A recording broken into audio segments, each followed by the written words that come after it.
वाहरे कायदा. इथं गरीब हातगाडीवाला दिसला की लगेच काठ्या उगारल्या जातात आणि तिथं सरकारी जमिनीवर डझनावारी ट्रक उभे राहिलेले असताना प्रशासनाला काहीच दिसत नाही. हा कायदा आहे की निवडक लोकांसाठीचा सौदा. जाधववाडी येथील रामायण मैदान आणि जीवन ज्योती शाळेच्या परिसरात आज खुलेआम अवैध ट्रान्सपोर्टचे ट्रक उभे आहेत. हे मैदान खेळासाठी राखीव, मुलांसाठी सुरक्षित असायला हवं, पण वास्तव काय? आज रामायण मैदान म्हणजे ट्रान्सपोर्ट हब.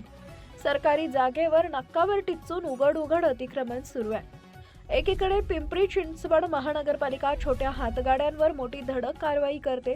गरीब जनतेला कायदा माहीत नाही म्हणून त्यांच्यावर दडपशाही, काठ्या, दंड.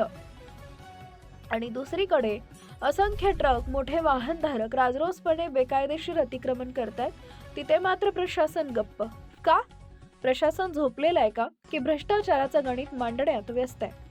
कायदा म्हणतो सरकारी जमिनीवर अतिक्रमण बेकायदेशीर आहे, पण हा कायदा फक्त गरिबांसाठीच आहे का? समानतेच्या कायद्याचं इथं उघड उल्लंघन होतंय.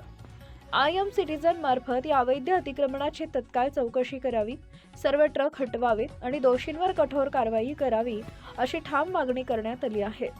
कायदा जर सर्वांना समान नसेल तर तो कायदा नसून अत्याचाराचं हत्यार ठरतो.